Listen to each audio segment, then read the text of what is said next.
Hey, what's happening, everybody? It is your fearless leader, Jason Fields here, and wanted to come to you really quickly after wonderful days of meetings and appointments, traveling at business conferences, and just want to give you a quick tutorial on how are you ending 2018, and more importantly, how are you going into 2019?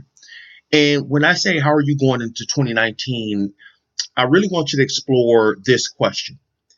Who are you going into 2019 with? And I'm going to repeat that. Who are you going into 2019 with? One of the issues that I've been dealing with now is as I close out 2018 and I look forward to 2019, I've realized that I've come to a point in my life where the things that I'm doing by myself, I can no longer do by myself if I want to get better results. So, in essence, I got to start building a team for all the things that I want to do. And for most of us, if we don't understand that we got to build a team, what happens is we continue to think we can do things by ourselves. We continue to think we can do things where if we do it by ourselves, we don't have to pay as much, which can be a detriment to your business. We can start thinking if we do it by ourselves, we have the expertise to do something, and that could be a detriment to your business or your goals, what have you. And so as you go into 2019, I want you to ask yourself, who are you going into 2019 with? Many of you know I do a lot of things. I'm involved in a lot of organizations. And because I've realized that now my success rate alone has capped, I have to look at building a team. And many of you know that I'm in politics. And so I have Team Fields. In 2019, we're going to be Team Fields 2.0 because there's some things we're looking at doing politically from the businesses. The Black CEO Milwaukee chapter, we have a great team there. And what I wanted to leave with you all as you answer the question, who are you going into 2019 with, is 6 things you can do to help you build a strong team or give you a guideline as to how do you build a strong team. Number one is you have to focus on the roles, meaning everybody on the team has to focus on their role and how they play a part. And so on my teams, I make sure everybody stays in their lane. You know, if you're the branding person, you're the branding person. You're not the guy that's going to do my groundwork, or you're not going to do the ground roots organizing or things of that nature. If you're branding, you stick and stay with branding because that's why I have you. And that goes for any position on a team. So we have to be sure that as the leader, here are the roles, here's everybody's role, and you stick to that. In essence, stay in your lane and stay out of other people's lane. Number two, you got to value each other. Meaning I make sure when I'm dealing with my teams that they know, and vice versa, they know that there's a reason why you're here. I want you here, and I appreciate your input. I appreciate your criticism and your value. And I'll tell anybody in a minute, I am never the smartest person on my team. And in fact, I don't want to be the smartest person on my team, because if that's the case, then what do I need all these other people for?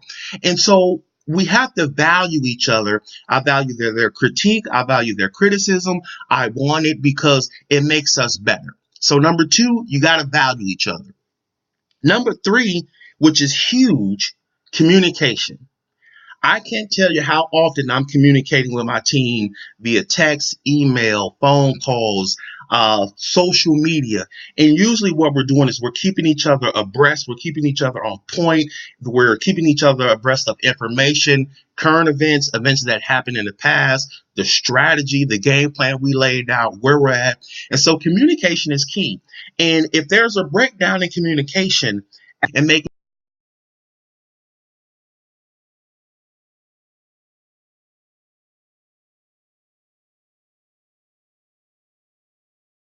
sure that we're focused on the game plan. So if there's a breakdown in the communication, it's typically because I wasn't clear or I missed something. So number three, which is very important, you got to consistently and constantly communicate. Number four, you got to set goals. Right? For everything we do, every team I'm on, every team I lead, we all have goals in mind. We set goals, and we make sure that If we're coming short, we review, we get together to say, hey, how can we help each other meet those goals? And if we're short, what do we need to do to make sure that we're achieving the results that we want? How can we achieve the goals and accomplish what it is we want? And the only way to do that is to set those goals in place and make sure you're consistently monitoring those. Number five, you have to celebrate the successes as much as you do the failures.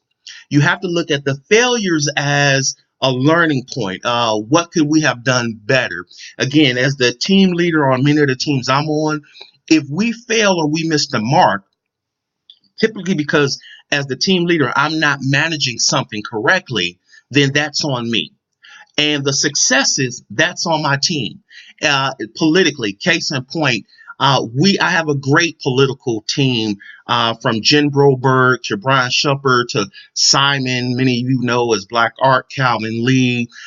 We've added some new team members, my wife, which is the head of all of us. But we make sure that when we're successful, it's the team. It's not Jason Fields, because these guys and women keep me in line and keep me in place, and more importantly, keep me on point with all the things that I need to know. Same with the Black CEO Milwaukee chapter, whether it's branding, marketing, tutorials, teaching people about things that's coming up. Those guys and women on our team make sure I'm on point, and vice versa.